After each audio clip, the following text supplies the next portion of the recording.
ټولو افغانانو لپاره یو ډیر زبردست او ښه خبر د اشرف غني په امر د کرونا مرض پر وړاندې روغتیا وزارت کابل کې څه وکړل. ویډیو را سره تر اخره پورې وګورئ، په ډیر څه به پوه شئ. سلام، وخت مو په خیر. د کرونا وایروس د خطر له امله مخکې له مخکې د افغانستان د عامې روغتیا وزارت خبر ورکړ چې د کرونا وایروس د درملنې لپاره په کابل کې لومړنۍ مجهزه څانګه پرانیستله. د عامې روغتیا وزارت وایي چې په دغې روغتون کې هغه ناروغان تر درملنې لاندې نیول کیږي چې د کرونا په خطرناکه وایروس باندې اخته شوي وي.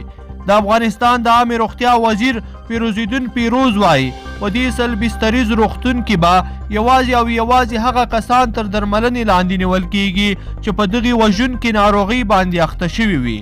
فیروزالدین پیروز په کابل کې د دې څانګې د پرانیستې پر مهال وویل د اړتیا په صورت کې به د هیواد په ډیری ولایتونو کې د کرونا وایروس د مخنیوي پر موخه نورې څانګې هم پرانیزي.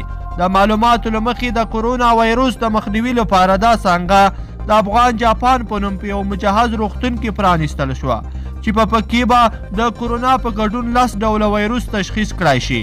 د دې روغتون روغتیایي مسؤلین وایي په افغانستان کې تر اوسه پورې د کرونا د وایروس کومه مثبته پیښه نه ده ثبت شوې، خو دغه وایروس د نړۍ بېلابېلو هیوادونو ته رسېدلی دی چې په همدې موخه یې په افغانستان کې هم لومړنۍ تدابیر نیول شوي دي. ګرانو مینوالو، په دې هیله چې دغه ښه او زبردست ډېرې به مو راسره تر پایه پورې اورېدلی وي. که همدغه ویډیو خوښه شوي نو در سره لایک یې کړئ او زموږ چینل هم سبسکرایب کړئ. تر بلې ویډیو پورې د لوی الله پامان.